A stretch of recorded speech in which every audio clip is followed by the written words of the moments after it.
Bienvenue sur Africa 24 dans cette nouvelle édition du Non-Stop Info. Sommaire de l'actualité, la levée de l'immunité de 3 députés et la poursuite de 3 anciens ministres, tous de l'opposition, suscite la polémique au Bénin. Le parti d'opposition Force Cori pour un Bénin émergent dénonce un acharnement du gouvernement. En Guinée, les organisations de la société civile lancent un appel à la retenue alors que l'opposition conteste les premiers résultats des élections locales.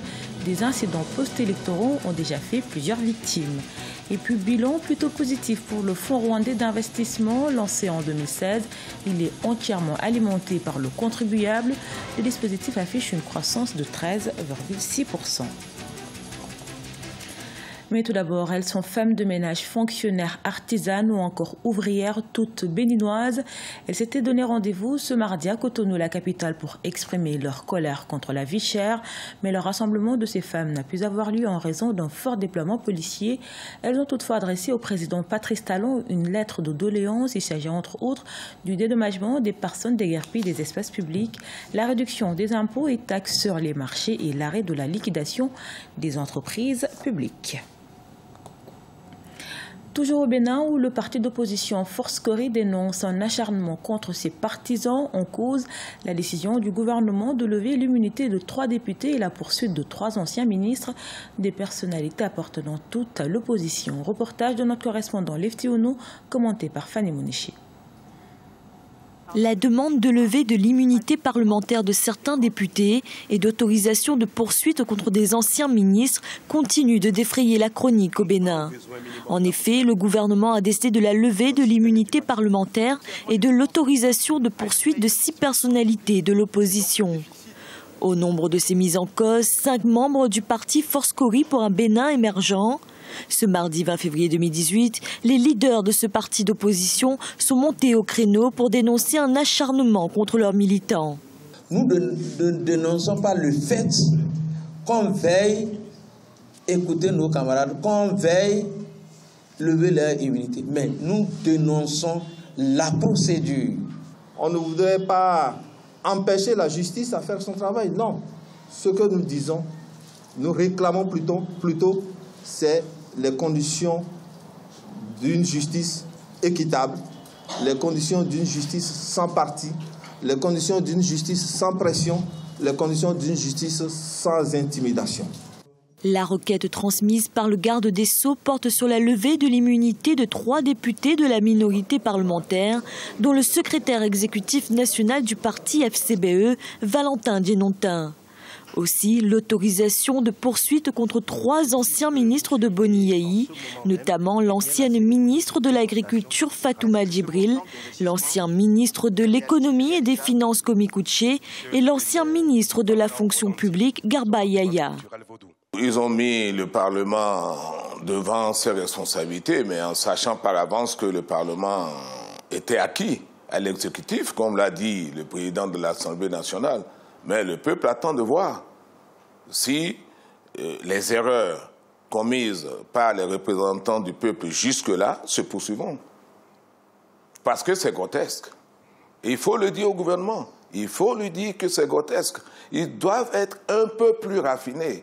Cette demande de levée de l'immunité parlementaire intervient quelques jours après le 2e congrès de l'Alliance FCBE du 11 février 2018. Mais le gouvernement réfute tout lien avec la création de ce nouveau parti politique d'opposition. Contestation violente des élections locales en Guinée, les organisations de la société civile et des organismes de défense des droits humains appellent au calme. Le pays est toujours dans l'attente des résultats définitifs du scrutin du 4 février. Reportage de notre correspondant Emmanuel Milimono. En Guinée, les cycles électoraux sont souvent source d'anxiété. Les dernières élections locales ont entraîné des pertes en vies humaines dans de violentes contestations. Cette escalade de violence inquiète les organisations de la société civile et les organismes de défense des droits humains. La base traditionnelle, la base culturelle de notre société est attaquée et ébranlée par l'alignement politique, ce qui représente une menace pour le bonheur, donc une menace pour la paix. Les résultats des élections locales sont fortement contestés par les partis d'opposition qui dénoncent des fraudes massives.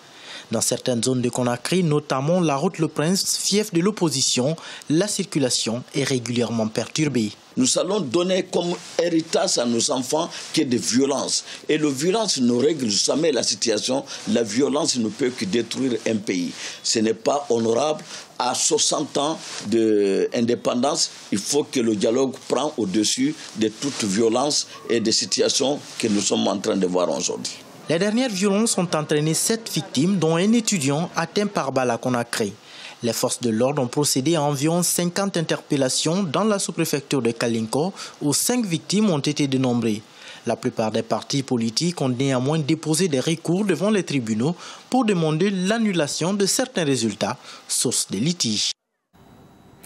En raison de la persistance et de l'aggravation de la crise sociopolitique en République démocratique du Congo, les évêques ont tenu du 15 au 17 février une assemblée extraordinaire. Durant ces 2 jours, les prélats ont fait le point sur la situation de leur pays, notamment la mise en application de l'accord du Saint-Sylvestre. Reportage de notre correspondant Jacques Mboka. C'est au cours d'un point de presse tenu ce lundi 19 février au centre interdiocésain de Kinshasa que l'abbé Donatien Cholet, secrétaire général de la conférence épiscopale nationale du Congo, a livré les recommandations de son assemblée plénière extraordinaire tenue du 15 au 17 février 2018 à Kinshasa. Les évêques catholiques ont dénoncé l'application sélective et biaisée de certaines dispositions de l'accord de la Saint-Sylvestre. Pour les prélats catholiques, cette situation n'est pas favorable à l'organisation des élections apaisées. Peut-on prétendre se préparer aux élections apaisées et passer outre les dispositions de l'accord de la Saint-Sylvestre qui en sont les préalables? S'obstiner sur cette voie ne peut que conduire à des élections contestables et à de nouvelles crises. Nous en appelons au sens des responsabilités de tous et de chacun. La CENCO avait invité lors de son assemblée plénière le président de la Commission électorale nationale indépendante, Corneille Nangaa, afin de s'imprégner de l'évolution du processus électoral. Sur nombre de recommandations adressées à la CENI, il faudra lever l'équivoque sur la machine à voter, soulignent les prélats. La CENI insiste pourtant sur l'utilisation de cette machine, soutenant que c'est la seule possibilité pour avoir des scrutins fiables le 23 décembre 2018. Une expérience que le pays veut tenter, mais qui ne fait pas l'unanimité. Le projet de la machine à voter lancé par la CENI ne fait pas l'unanimité de la classe politique et ne rassure pas la population, ce qui augure la contestation des résultats. La CENCO invite la CENI à lever l'équivoque et les suspicions autour de la machine à voter en acceptant sa certification par des experts nationaux et internationaux. Le climat politique reste tendu et n'augure pas un avenir serein dans le pays. Une autre marche pacifique anti-Kabila est lancée par le comité laïque de coordination pour le dimanche 25 février 2018. Les organisateurs sont depuis quelques semaines sous une poursuite judiciaire. Une poursuite dénoncée par la CENCO qui demande au peuple de rester debout et vigilant. Introduit en juin 2016 au Rwanda, le Fonds national de développement affiche des résultats satisfaisants. Le rapport de sa première année d'activité montre une croissance générale de 13,6%. Toutefois, la population a du mal à comprendre son fonctionnement. Reportage de notre correspondant Fratan Dakiaisang. Le produit est sur le marché rwandais depuis bientôt 2 ans. Le Fonds d'investissement national, lancé en juillet 2016, a pour but de promouvoir la culture de l'épargne et de mobiliser des ressources financières à l'échelle nationale pour stimuler la croissance économique. Et les chiffres de la première année d'exercice témoignent du bilan positif présenté par les responsables du fonds dénommé Iterambere. Je pense que le fonds performe très bien. Le premier fruit, c'est de voir ce bénéfice de 9,7. Le second, c'est quand on voit qu'il y a des gens qui s'engagent à continuer à investir régulièrement leur argent dans le fonds, parce qu'il y a ce qu'on appelle de Systematic Investment Plan, là où les gens continuent à contribuer ou à souscrire dans le fonds. Comme l'indique le rapport du mois de janvier 2018 du Rwanda National Investment Trust, la valeur du fonds Iterambere est passée d'1,45 milliard de francs rwandais en décembre 2017 à 1,77 milliard de francs rwandais au 31 janvier 2018. Sur une base annuelle, le fonds a connu une croissance de 9,7% et 13,6% depuis sa création. Le domaine de définition d'investissement de ce fonds, de 70 à 100%, nous investissons dans les obligations. Donc les billets des trésors ou bien des bons de trésor ou bien les dépôts à terme dans des banques.